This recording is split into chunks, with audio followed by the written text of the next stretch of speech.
Nagpakulo na ako ng tubig, lagyan ko ng asin at maglagay na ako ng luyas, sibuyas, bawang at saka dahon ng laurel. Lagyan ko na rin ng paminta at isunod ko na ilagay yung hita ng manok at 2 pakpak.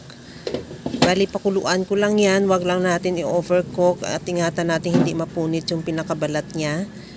At pagkatapos niyan, baliktarin ko lang para pakuluan na rin yung kabilang side at saka natin tanggalin yan sa kaldero at patuluin hanggang sa matuyo.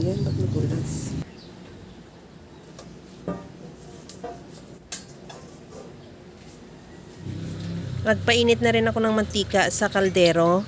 Sa kaldero ako nagpainit para ma-minimize natin yung mantika.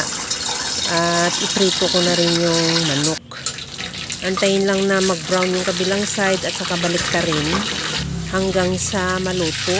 Pagkaluto, pwede na natin tanggalin yan at ilagay na sa ating strainer muna para makatulog yung excess na mantika at isunod na lang din iluto yung mga natira pa nating manok.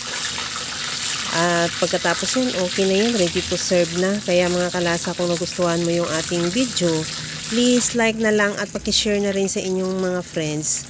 At kung bago ka pa lang sa aking channel, subscribe na at i-click mo na rin ang bell button para sa mga notification.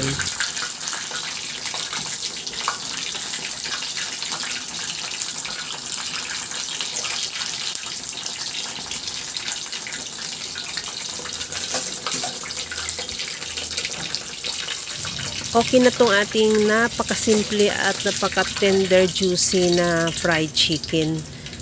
Hanguin ko na lang yan at ready to serve na.